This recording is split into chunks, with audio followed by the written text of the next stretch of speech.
BNP এবং জামাত আছে আমাদের এই সংসদে, তাদেরকেও বিভিন্ন সময় তাদেরকে হত্যা করার সম্মতি উৎপাদন করেছে কিছু মিডিয়া এবং কিছু নামদারি সাংবাদিক।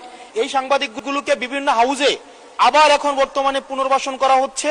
এই জুলাইয়ের পরে এখন টিভি থেকে জুলাইয়ের পক্ষের যারা সাংবাদিক ছিল তাদেরকে বের করে দেওয়া হয়েছে, সময় টিভিকে দখল করা হয়েছে। ইস্ট ওয়েস্ট মিডিয়া অর্থাৎ বসুন্ধরা গ্রুপের যে মিডিয়াগুলো রয়েছে তারা প্রতিনিয়ত আওয়ামী লীগের পক্ষে সম্মতি উৎপাদন করে যাচ্ছে।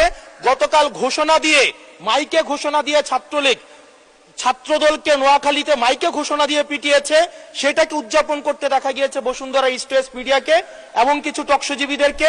গুম খুনের বৈধতা উৎপাদন করেছে, ভোট চুরির বৈধতা উৎপাদন করেছে, গণতন্ত্রের পক্ষে যারা ছিল তাদেরকে হত্যাযোগ্য করে তোলা হয়েছে।